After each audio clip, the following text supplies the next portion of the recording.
It's time to talk sports, it's time for the show. When you hear this song on the radio, it's time to tune in, better act fast. Let me get that autograph.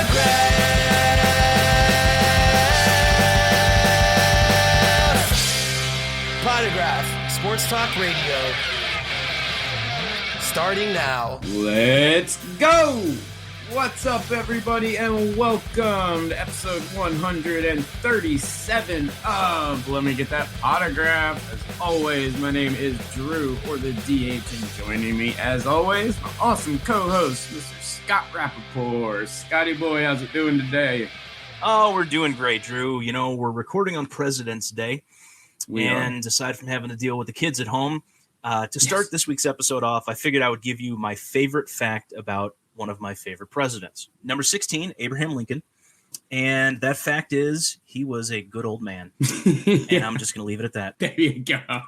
You know, I'm leaving out the point about how he jumped out the window. But happy President's Day to you. Yes, happy President's Day to you and everybody else out there. So, it is President's Day as we are recording this on a Monday. So, yes, I guess you got the kids at home, too. It's always fun, interesting day, especially when you do a lot of work from home. But we're going to kick off and dive right into this week's show. And we got to start with a follow-up here because we talked about it. And you made a comment a couple of weeks ago. You said, let's see how long it takes for someone to one up. And of course, I'm talking about Benny Montgomery signing his Borat auto. Well, it took a couple of weeks, and the man who one upped himself is Benny Montgomery himself. And I am actually, this is an interesting situation because, I mean, look, I love what he's doing. Me too. But I wasn't sure how Topps was going to feel about it. And obviously, they don't have a problem with it because they didn't say, hey, don't effing do that again. And if you've seen his Twitter, he is not only at it again, but he has taken it to a whole new level. And based on comments that I've seen from a bunch of people, I don't know how people are going to take some of this one, especially the one, and we could talk about it because he posted it. It's out there. He's shown it. Yes. The one where he drew the mustache on himself. Yeah. Drew a mustache on himself. Somebody made the comment about how it's going to jack up the surface grade if somebody decides to send that in. You know, we don't know if it's the only one. And obviously, and the cool thing was he posted that one right next to a picture of the one-of-one Papadasha from Sapphire. Yeah. So it's like, all right, cool. So we know that they're doing Sapphire this year too, because I don't think they've announced that yet. They had not announced had not announced it. That's the one thing I think that they may get on him about. I think they're going to probably tell him to tone it down a little bit. Like, hey, bro, you can show some of these funny things, but let's slow it up a little bit because, the Benny and the Jets auto, and the mustache is hilarious. I love it. I think it's great. But like you said, they hadn't announced Sapphire yet. You didn't know what was happening. You didn't know if there were going to be any changes or anything. They hadn't really announced too many mock-ups or any designs. You didn't know much at all about it. And then he kind of gave you a little preview. Well, you didn't really need to know. You didn't need to know much about the design or mock-up or anything like that with Sapphire because it mirrors the the regular Bowman release. But they may have decided, hey, we're not going to do that this year for some reason, and I don't know why because it's a cash cow for them. But Sapphire's coming out. Yeah. How awesome is that? Right? Exactly. And they look nice. It reminds me of a little bit of a mirror of the 2019 Bowman. Personally, I am a fan of the complete border around all sides of the card. Okay. And I think the reason that I like it, I think it looks clean that way. Well, I'm the same way. I either want it all the way around or none at all. I want full bleed or I want a border. So, you either want the full border or you want Stadium Club. Yes. Is basically what it comes down to. And there's a couple of reasons I like the border. I like the full border because I think it balances the card well. Maybe that's a little bit my OCD, kind of kicking in there. But I also like the full border because it makes it a hell of a lot easier to tell whether or not the card is centered. And whether or not I need to be sending that one in for grading, or if it's, you can tell if it's off-centered enough that, hey, this is going to be a 9 or below, and there's zero chance I want to send that in. Right. So I kind of like the border. I love the 2021 Bowman design. I thought that was a really sharp design. So did I. It kind of feels like it kind of feels like 2021 Topps almost took the Bowman design, because Topps feels more like Bowman to me this year with the rounded team logo kind of look that they did. Topps, the flagship design, kind of has a Bowman feel to me on it this year. And I'm with you. I like the full ones. This kind of does feel like a 2019, not rehash because it's definitely different, but it has that same type of feel. But I didn't even think about the 2022 Topps looking like a Bowman product, but like I'm sitting here looking at one. I just grabbed one, and it does look. Yeah. It's got that Bowman feel to it, and maybe that's why I like it. Yeah, I hated last year's design. Everyone did. I think, I talk to, even when I'm on Whatnot streams now doing stuff or on anywhere breaking a product, if we're talking about baseball, if we're opening Chrome, everyone comments on the design, the names, you couldn't read anything. The font that's my biggest issue. The font on the front was terrible. The font on the back made it even worse.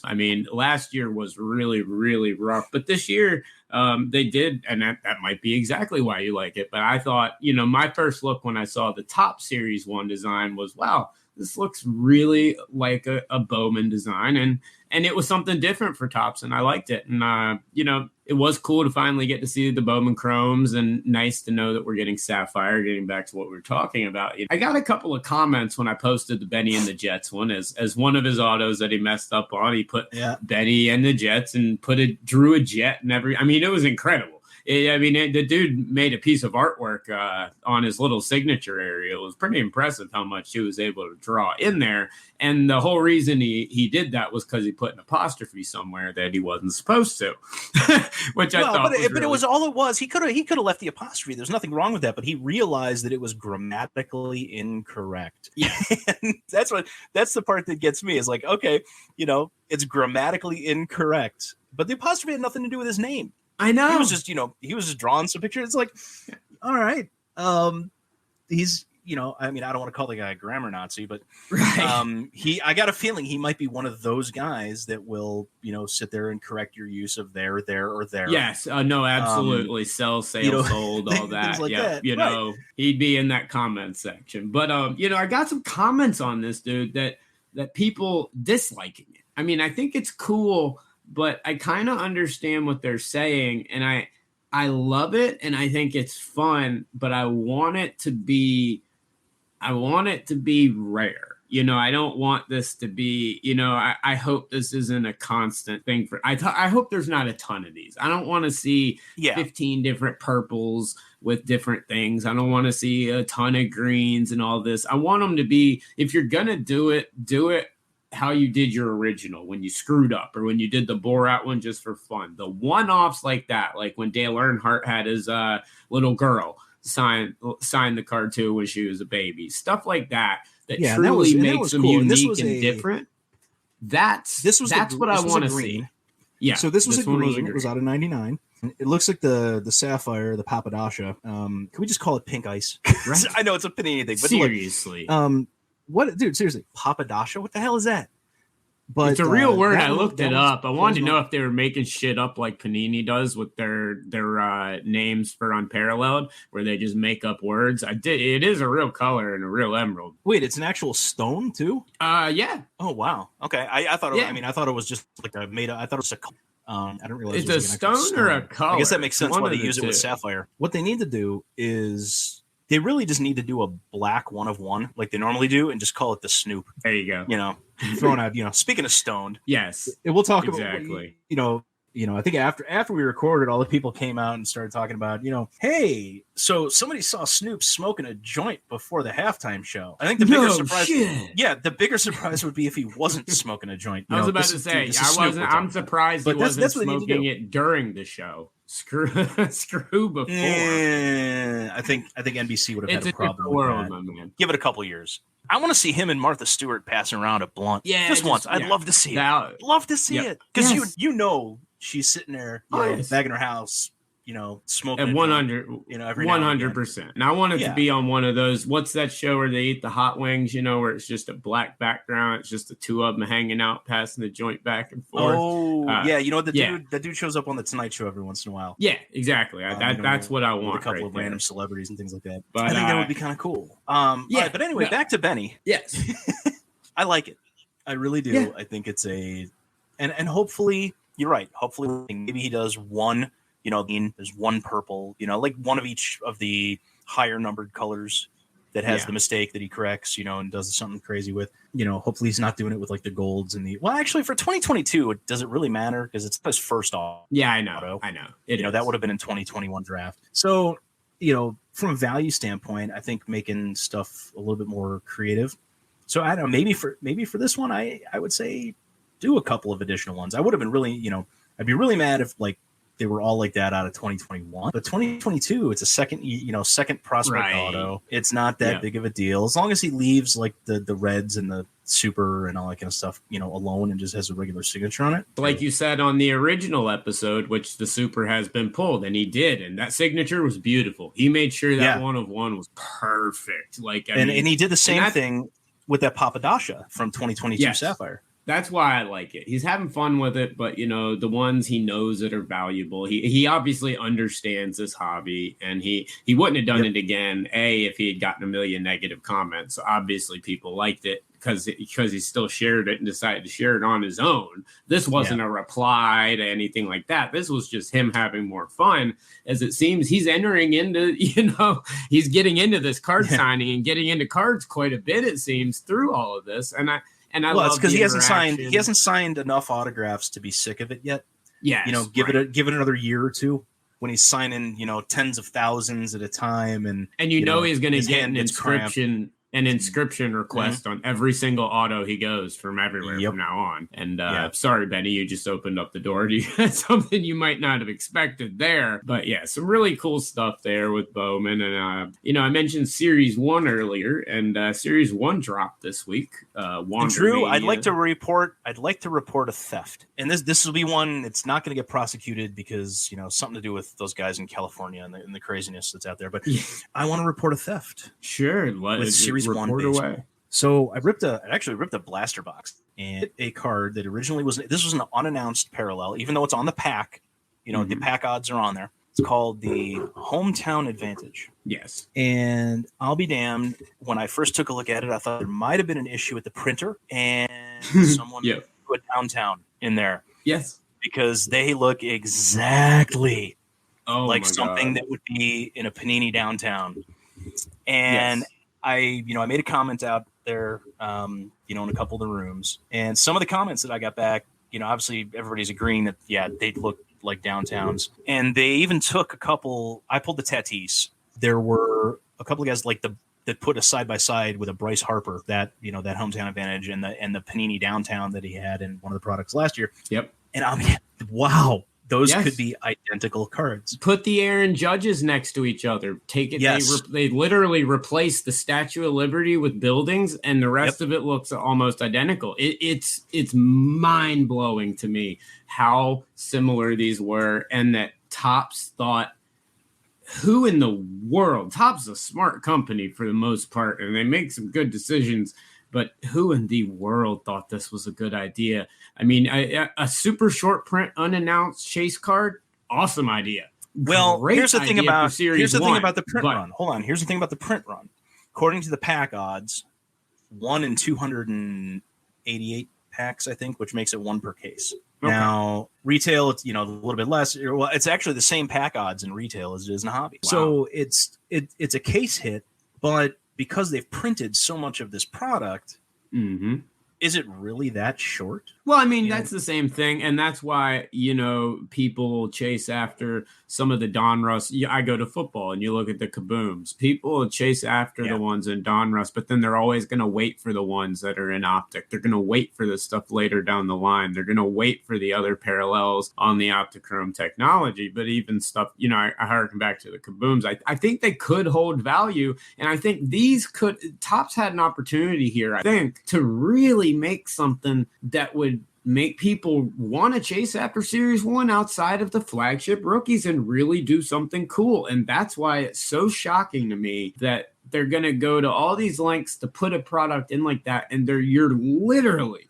going to mimic one of the short prints and not closely mimic it. This was just like back when Topps stopped making football, and I swear they did it. Even if they won't admit it, I know they sold the damn plates to Inception to Origins, because when Origins came out, year one, it was Inception football. It was identical to the baseball design. And this and Panini's done it a couple times before, but Origins is the last time I can really remember. But this is kind of Topps coming back and just, I mean, it is blatant stealing of a design. Panini's already getting sued by one of the artists for stealing art for Downtown. Now you've got Topps stealing the whole idea. Well, hold on. I mean, hold on though.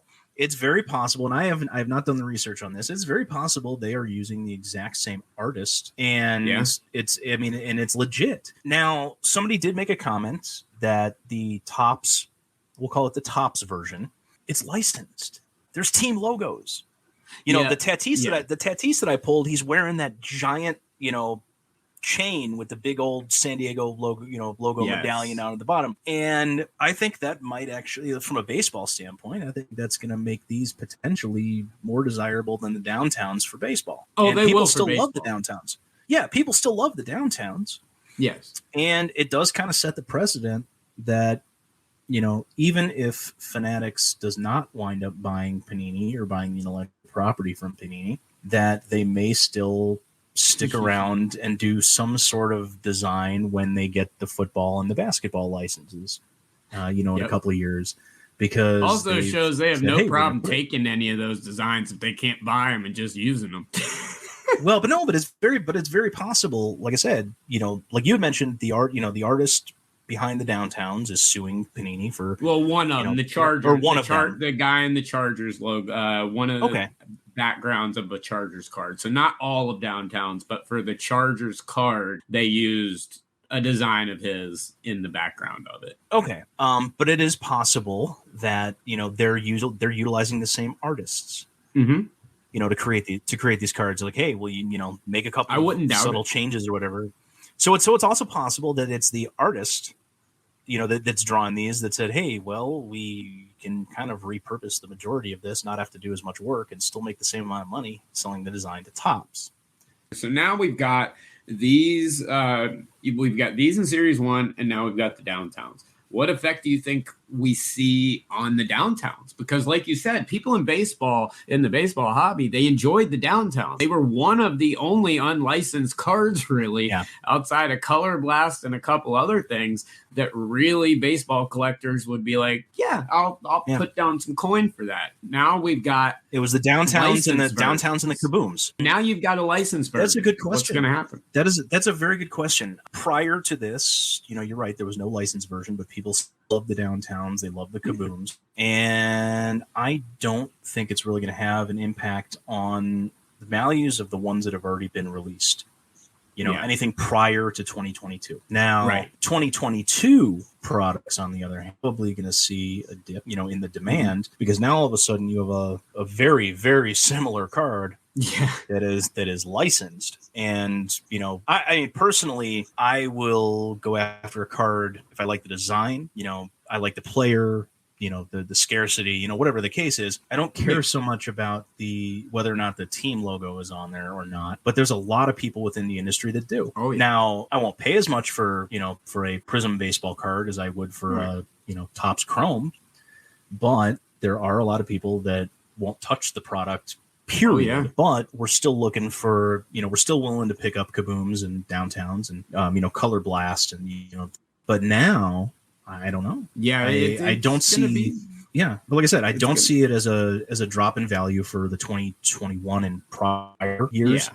But the 2022, I think those are going to take a pretty big hit. No, so do I. And that's kind of where I was going with this. I think this is going to be as passionate as a majority of the hobby is about logos and about licensed stuff. I mean, there is such a huge part of the hobby that means a ton to. Now having an option to be able to get a card like this that is, basically the exact same thing but licensed, I think you are going to see a dip. But like you said, ones prior years, I don't think on that you're going to see too much of a dip at all. I hope not, at least, because that was, I liked seeing that. And I think that's a good thing in the industry. And so I would like to see it, but I do think you're going to see a dip this year, unfortunately. But here's the thing, because we may see a dip in those this year with the Panini stuff, it's possible that we may see a secondary market price reduction on the wax. Yeah. And we're going to wind up, maybe in a situation again where, you can find the retail stuff at retail. Yep. And maybe it gives, kids a chance to get back into it. They couldn't necessarily afford to pay 3 times, the retail price for a blaster box. And sure, there's no logos or anything like that, but they still could pull a nice card of their favorite player. There's still some good color in there, still potential for autographs for a lot of guys. I think it all works out in the end in some way, shape, or form. Yeah, so do I. I was just really, really surprised when I saw like you said, they were unannounced, and I believe 1,000% wholeheartedly they were unannounced parallels because of the exact thing we're talking about right now. They wanted Series 1 to be all about the hype about Wander. They didn't want a million comments on every social media talking about this new short print that looks identical. So there was very strategic reasoning in my eyes behind not releasing this parallel in the previews that you got. And good move on Topps part. So, they're out there. They're gorgeous looking, just like the downtowns that I know and love, but it'll be interesting to see how the hobby takes to it. Well, I think the hype behind Wander was enough, but I'm wondering if Topps actually held information, not because they didn't necessarily want people talking about it, but imagine if you knew ahead of time that there was a downtown-like insert to chase that's, one per case. Yeah. What's it gonna do the price that it comes out of the gate at? We're already talking about, a product that used to be, $75 for a hobby box that's now up to, what's it up to 150 right now, and jumbos are, sitting at like 250, 300. Imagine if people knew that these were in there prior. Those hobby boxes may have come out not at 150. Those may have come out at 200, 225, and you'd see jumbos north of 300, and you wind up moving less product. Yeah. So that might have been the rationale behind it too. Yes, no, it very, very well could be. I always look at it from a PR standpoint. So good call there. I think it's probably a combination of a lot, but certainly something very interesting. So guys, if you are chasing Series 1, good luck if you pull some of those new. I'm not calling them by their name; they're downtowns to me. Hopefully, you pull a downtown from Series 1. And I did find out. So they're in every product configuration. I saw a friend pull. Dude had an unbelievable hobby box. He hit a Wander Franco jersey auto to like number to 50 or something like that, and the Mike Trout downtown out of the box. I know it's crazy, but wow. They're in hobby. I believe they're in jumbo. They're definitely in retail because mine came out of a blaster. So like if you're looking for them, you can open pretty much anything and find them. Yeah, well, a good thing is they printed quite a bit of it. But we will be right back after these messages. And welcome back, everybody, to episode 137 of Let Me Get That Potograph. And Scott, over the weekend, we had what used to be, growing up as a kid, man, this was something I looked forward to every single year. Every single year, it meant something. It was fun, and it made a ton of new stars. And, of course, I'm talking about the NBA All-Star Game, which was over the weekend. That's not the case anymore, man. This All-Star weekend, was such a letdown to me, and it didn't feel special. Nothing felt special about the entire weekend, and this was a weekend when you had every legend from every decade there. I mean, they went all out with bringing so much attention to this, but yet nothing in the entire weekend felt anything of excitement or like it means anything. That used to be a badge of honor. That used to be something that you'd put on your resume. That used to be something we judge people by, hobby values for. Well, this is a 10-time All-Star. What the hell does it matter anymore? I mean, well, the All-Star being selected isn't so much about your play anymore as it is a popularity contest. Yeah. And there's a lot of guys that were absolutely deserving of Miles being Bridges on that team that got overlooked because of somebody in some league office somewhere determines who are the guys that it used to be all about the fan vote and not just the starters but the reserves and all that kind of stuff too, and it's just become a circus. But I will say my favorite moment this weekend though that is absolutely worth talking about is Michael Jordan getting a bigger ovation when he was announced during the 75 greatest players. What LeBron got, and the All-Star game was in Cleveland. Yes. People don't hate LeBron in Cleveland as much as they did when he left the first. Right. It's he came back, he brought a championship to the city and all that kind of stuff. But I still would have expected your hometown fans to cheer you a little bit harder than than cheering Mike. So that's one more point in the for the the MJ versus LeBron debate. The other thing I like to see this weekend was Steph Curry dropping 17 threes. Oh my God. Yeah. Now, look, I love seeing it, people of doing it. Why he doesn't enter the 3-point contest is beyond me. Yeah. But the only reason that he dropped 17 threes is because nobody was playing defense. No, he might as well have been in the 3-point contest because he just went to his corner, sat there, and no one made any attempt to go over there and guard it. No, but speaking of 3-point contest, the skills competition, things like that, I wonder why. Maybe he doesn't do the 3-point contest because he's worried about pulling a muscle or something like that. Right. I'm not sure. The guys that are out there drilling threes during the regular season and the playoffs and things like that. These aren't the guys that you're seeing out there doing things. Look at the slam dunk contest. Obi Toppin won this year. And I like Obi Toppin. I got nothing. And his dunks were amazing. His dunks were great. I wouldn't say his dunks were great. Like they're making a big deal of him, the dunk that won it for him. They're making a big deal of him, jumping over a person. Actually, the sports guy on NT here is, hey, he jumped over a human being. What? No, I meant the behind. Here's the thing. He's not jumping over. Last year, I forgot who it was that did it, but last year, the dude jumped over Taco Fall, a 7 foot. Look, that's amazing. We've been having this stuff for years, man. I mean, Blake Griffin was jumping over cars. The dunk contest. People have been jumping over people for years. I mean, dude, the closest I got to jumping over a taco was when I popped one on the floor at Taco Bell last week and I stepped over it. That's the closest I'm going to get. So these guys are great. Look, you can jump over a person. Perfect. You can do all that, but look, there's nothing. I don't know. I just feel like it just isn't as exciting. And granted, I have the solution to fix the dunk contest. Okay. You take judging out of it, take judges out of it 100%, put it into a bracket format like 3-point contest. You make them play a game of horse, except for instead of horse, it's X's. You get 3 X's, you're gone. Player does a dunk. Other player has to mimic that dunk. He can't do it. He gets an X. You exit, you move on.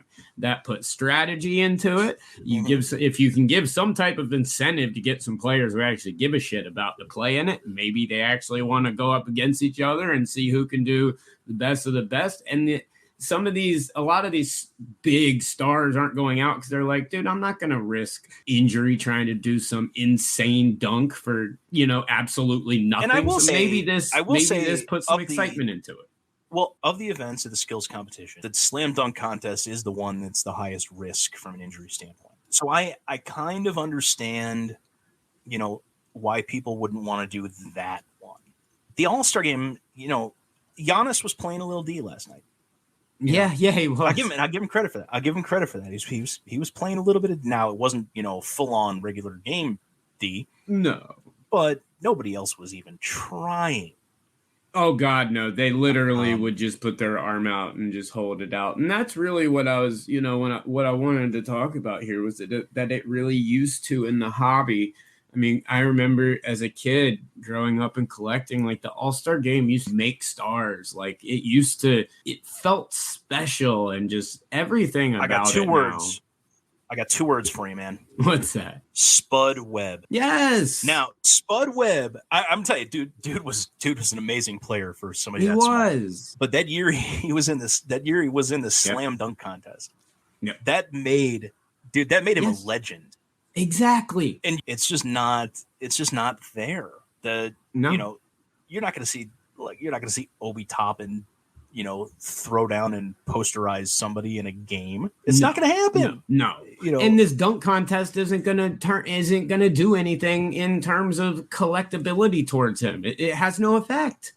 No, none at all. He's still going to be selling for way less than what he probably should be right now. But yes, absolutely. Oh, the dude's dirt cheap right now, and it's like Yeah, I can't stupid. understand it. I mean, look, yeah, market's down and you get that, but Obi Toppin should have been one of those guys that was, I wouldn't say call him a top tier rookie from last year, but definitely a tier 2 kind of guy, and he's selling like a tier 4. Yeah, it's just not something that's not right about it. But I just don't like this format. I still got the bone to pick. I still got a bone to pick about last year's All-Star game. Yeah, they made such a big deal about doing all the stuff that they're doing, charity wise for the HBCUs last year, historically black colleges and universities. And, ESPN's doing all sorts of stories about it. And, NBA.com and all that kind of stuff is doing all sorts of stories about it. There's literally one player in the league who comes from a historically black college university. And do you think that they would have like interviewed him and had it all about him, all that kind of stuff? No, not a single freaking interview. Yeah, they actually invited him to be part of the skills competition, and I think he did okay. And finally, during the skills competition, they pulled him aside and they threw him on ESPN on camera, and he gave away 2 $25,000 scholarships to people, a guy and a girl at Tennessee State where he came from. And awesome. That's great. And he's literally, it's not like he got 50 guys in the league that come from HBCUs. You pick one, whatever. No, or pick 10, no. Right. No, there's one. He got one. Yeah. It's one guy. And you're making it all about doing this. And, hey, we're going to raise all this money for the HBCUs. It's like, no. And, okay, well, who should we talk to? Well, let's go talk to LeBron and let's talk to Kevin Durant. Exactly, right? Like shit, LeBron didn't even go to college. Exactly. Let's go talk to Kevin Garnett. And I was about to say, let's have KG go teach a class or something. Yeah, I mean, I wanted to say let's go talk to Kobe, but that just would have been bad. He didn't go either, but he wasn't around, so I'm not gonna roll with that because I love Kobe. But hey, talk to all these guys, that were one and dones, and let's go talk to Zion and talk about HBCUs. No, dude got banked to go play at Duke. There's literally one guy, and you ignore. Think they would have talked to him? I would have thought so. No, you freaking ignore him, and it's like I am still torn up about that because. He's a guy that I know. That's a whole nother story. Yeah, and the whole thing is just an entire mess, and it's sad because you can tell every year they're retweaking everything. Skills competition every year it's something different. I don't even know how you could plan on even knowing what you're going to do. Who knows what's going to look like next year? I can't even keep track of how they keep scoring the games anymore, which is absurd. I mean, it's all out of control. Well, hold on, the skills competition. I'm not talking about the 3-point contest. I'm not talking about the dunk. I'm talking about like the actual skill, where you're passing, you're shooting, you're dribbling, that kind of stuff. That, is more like an obstacle course. And frankly, I think that should change every year. And I think the guys should not know exactly, what they're going to have to do it because they're all skills that every single person in the league should have. Yes. And I agree with that. It's just it seems they're trying to redo it completely every year. I did like the format this year of the 3 teams, and having some strategy, which is why I go back to reformatting the dunk contest, adding a lot more strategy into it. Might make it a little more exciting, might not. But the point is the hobby value, the star factor that goes with just being an all-star. It's not there anymore. And it's sad. Because, like you said, Spud Webb, legendary. I mean, for fuck's sake, let's be real. Blake Griffin was a massive disappointment. He was a made man after the slam dunk contest. And if the hobby was like it was back then, after that dunk contest, if the hobby was today and that happened then, my God, what would be going on right now would be absurd, But it's not like that anymore. And I don't see it becoming like that anytime soon. I think I would much rather have, and I can't believe I'm saying this, but the mid-season tournament that Crazy Silver wants over this joke of a weekend that we just had. But maybe Silver listens to the show. Maybe he's maybe he's gonna actually hear what we the ideas that are out there and be like, oh yeah, this is actually a good idea. Well, anything, God forbid anybody from any other sports listening. I don't think anybody from Major League Baseball listens because they would have gotten rid of the DH a long time ago if that was the case. Or they would have taken my idea. They would have taken the idea idea I had a couple of years ago to have the DH played or use the DH at the National League ballparks during interleague, and don't use the DH in the American League ballparks during interleague, because that way those the fans that come and see can actually see the game being played both ways. Then they can decide for themselves that the DH is garbage and needs to go, and it ruins the purity of baseball. But no, decided because nobody from Major League Baseball listens. So maybe Adam Silver is going to be different. Maybe he's going to listen to the show, and maybe he's going to take the idea next year. Shout out to you, Mr. Silver, if you do. But do something, because this weekend should have felt special, and it didn't. And it used to build stars, and it doesn't. And it used to have a hobby impact, and it doesn't. But guys, but here's the thing: all the stars that it used to build, they were all there this weekend because it was the 75th anniversary. Right. That's the problem. It's still you would have thought that even with all those guys, even with MJ, coming back, and I'm pretty sure MJ goes to the All-Star game every year because he owns a team. Yeah. But even with all those guys there, it still felt trashy. Yeah, it fell flat, and this will be nothing, I don't think, outside of the coronation ceremonies and everything like that will be remembered from this weekend. And to me, that's sad. But we're gonna move on now, guys, to the segment that is taking the nation by storm. And of course, that is movers and shakers. And Scott, I'm going to kick it off this week because, we were just talking about the NBA All-Star game, and while the weekend and the game and everything may be a clusterfuck that no one can sit through, I will say one thing.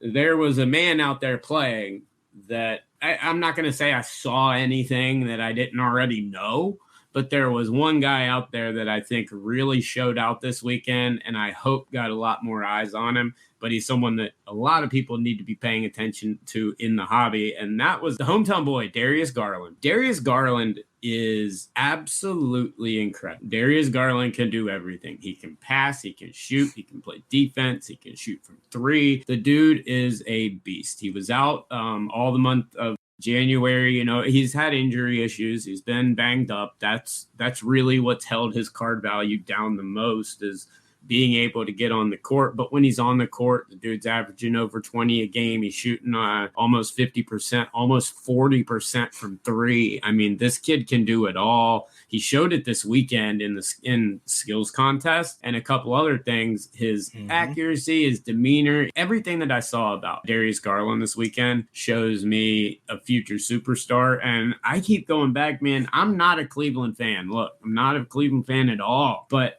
this Cavs team, I'm telling you, they're going to do something special this year. They're going to make a run this year. They're going to win a playoff series or two. This is a good basketball team, and Garland is one of the reasons why. I think he's way undervalued, and I think now's the time you need to start grabbing some people for those playoff runs and those pushes, and Garland's my guy this week.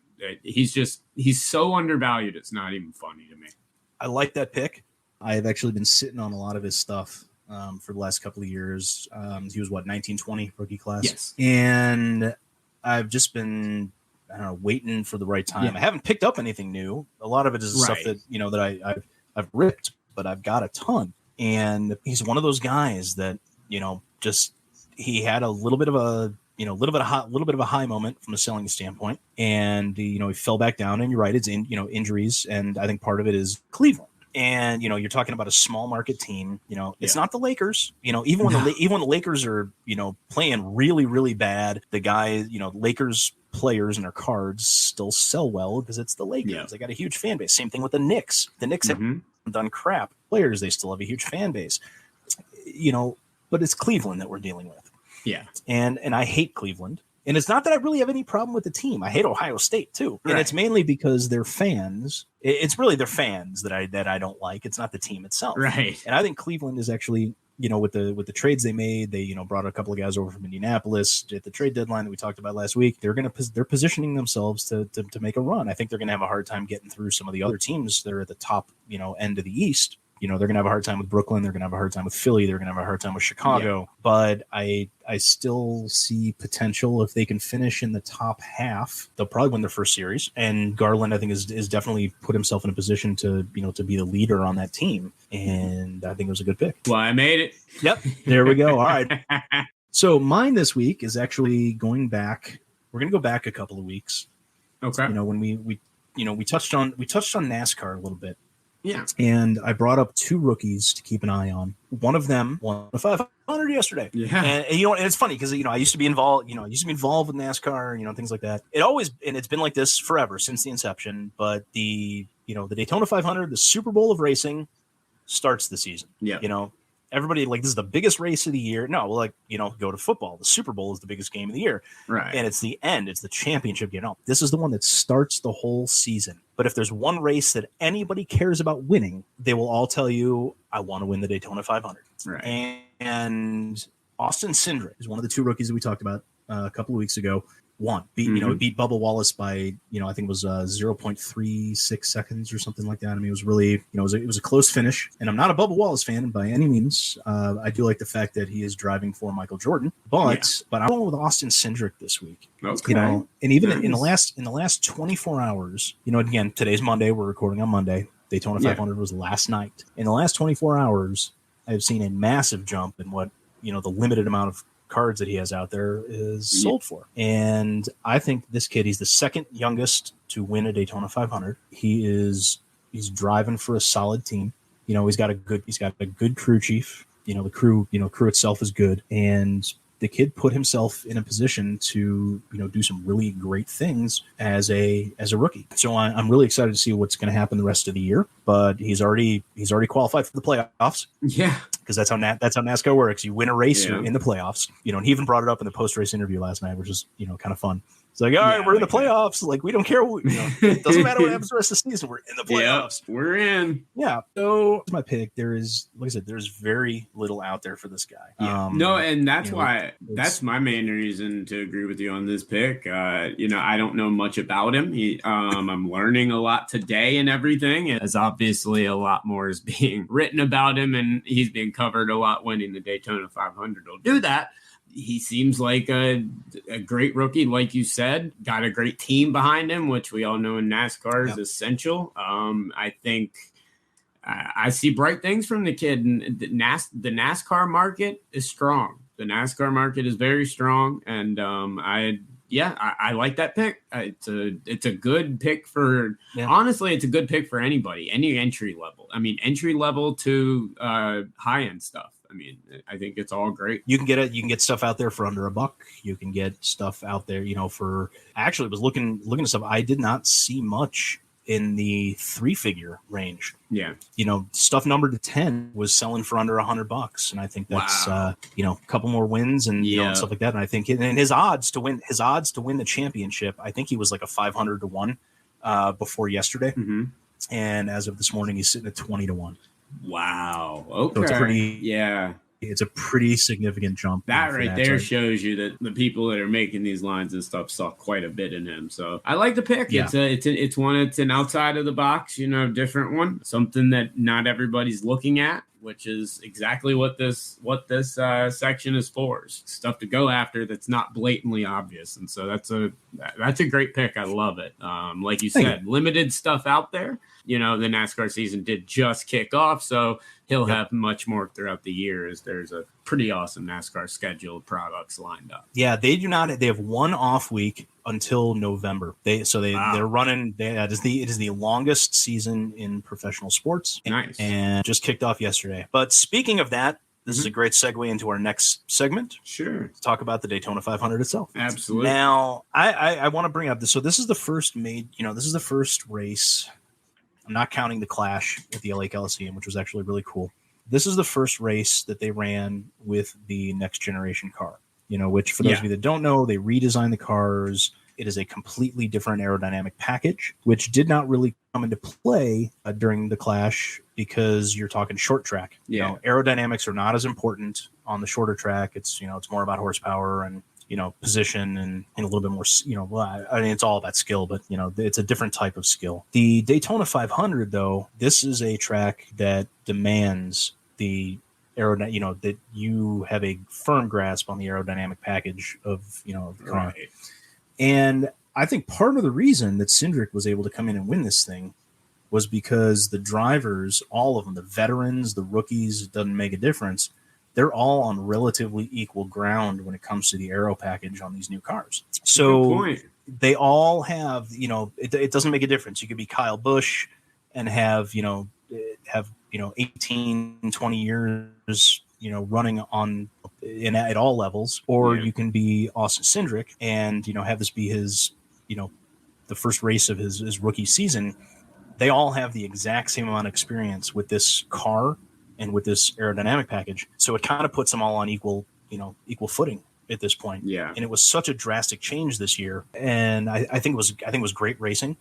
6 cautions, a couple of good wrecks, including the second guy that we talked about a couple of weeks ago was Harrison. And he violated the number one cardinal rule of racing. And that was keep the rubber side down. He did not do that, ended up on his roof and was out after 63 laps. So a little disappointing for Harrison Burton. We talked about Bubba Wallace already, getting up there. And there were some names, I'm going to tell you, going back, there was a name he didn't finish. Actually, well, he was running at the finish, but he finished 36th. It was a name that I haven't seen on here, on any leaderboards in a long time. That was Greg Biffle, who you might, that's a throwback. I mean, I remember when he was a rookie back in the early 2000s, but he hasn't run a lot. Too.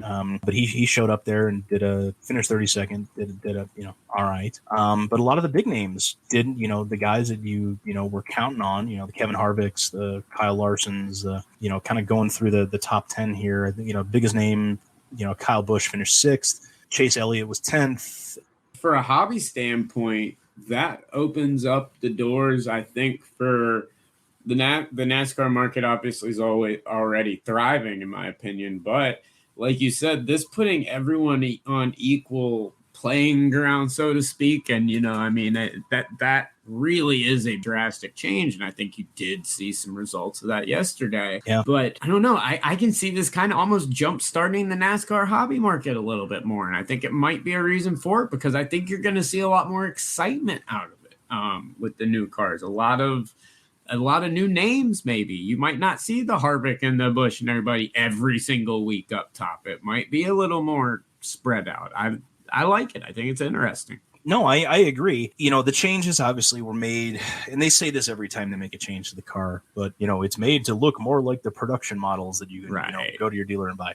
No. It's it looks nothing like that. It's like, I used to have an 04 Chevy Monte Carlo, and supposedly they made the Monte Carlo that they were racing at the time look just like the production model. No, they didn't. Nope. It was I mean, maybe 70%, was there, but I still think that, it still looks like a stock car.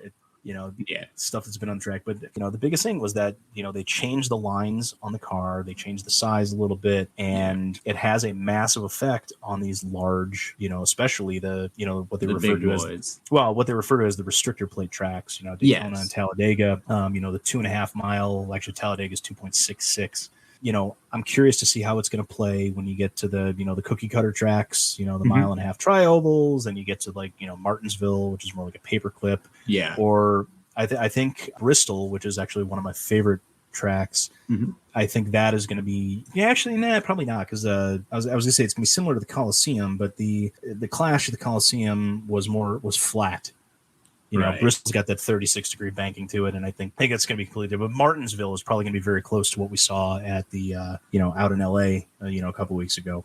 But I'm excited to see what it's going to do to the sport this year and kind of how it's going to roll in, and is it going to bring in more people? Because again, 10 years ago, 12 years ago, it was kind of the height of the popularity with NASCAR, for a long time, and we went through a period where the races aren't selling out, and TV ratings are down, and because of that, sponsorships are down, and when there's not enough sponsors, you don't have enough money to run a car, because it's not like going out and buying a basketball and a pair of shoes and going out to the local court. It takes millions upon millions of dollars to run one of these teams every year, and hopefully if all that picks up, television ratings are up, people are in the stands, and we're talking about it a little bit more. It'll draw in some additional sponsors, and they'll be able to maybe get back to the 43 car fields that they were running before. Yeah, well, I mean, it's definitely getting more popular. The like I said, the NASCAR card market keeps on, I mean, improving tremendously all the time. I see it growing a lot. I think I think a lot of the F1 influence that was in the market also had a little trickle down effect to NASCAR, with a lot of F1 collectors getting into NASCAR as well. But, yeah, it's possible. And just like with F1, the first Chrome product came out last year for F1, and it's insanely expensive now, but they also had a little section in there for the F2 drivers. Mm-hmm. And a lot of the NASCAR products that Panini has been putting out, they're showcasing the Xfinity series, which is the second tier, truck series and stuff like that. So I think for the speculators that are out there, if you want to go try to, like Austin Cindric's cards from last year and the year before, they were Xfinity series cards. Yeah, I mean they're in the same product and things like that, but he's driving with his old sponsor and his old fire suit and old car and all that kind of stuff. For those people that want to speculate and pick up those younger drivers, or if you want to chase after like the Haley Deegans and the Brittany Zamoras, the female drivers and things like that, they're all in those products, because it's not just the Cup Series. They're those products that Panini's putting out focuses on all three of the National Touring Series. Yeah, I mean, I think that's brilliant, because that does, like you said, it gives a prospecting feel to it, and it doesn't ignore a massive part of the sport and what a lot of fans are drawn to. So, and that's what Press Pass used to do. They used to focus solely on the Cup Series, when they had the license, and they left out, early potentially early cards of some of the top drivers that are in the series now, because they didn't produce any cards with, what at the time was the Busch Series and, Craftsman Truck Series and things like that. Panini's done a really good job with this when they have put the products out, and I think it's just to make the product larger, was to put in the lower tier drivers. Well, it was definitely a good idea, and if we're going to end it on this, but man, do I miss Press Pass. Press Pass was awesome. I know. I had something. That's a part of my childhood that I would love to see back, if only. Well, I have a ton of it from the early 2000s if you want to pick that up, but we'll have an off-air conversation about that one. Absolutely. Well, guys, that is going to wrap up episode 137 of Let Me Get That Potograph. Of course, I'd like to thank our awesome sponsors, Vintage Breaks, Vanity Slabs, Card Ladder, and Card Crusade. We could not do the show without you guys. And also make sure to check out new episodes of Let Her Rip every single Wednesday. And, of course, Hobby Hotlines on Tuesdays and Saturdays. But, Scott, another awesome episode, my man. Always fun, Drew. Absolutely. Well, guys, we will be back next week, but until then, you know the deal. Keep ripping those packs, pulling those hits. Talk to you then. Peace.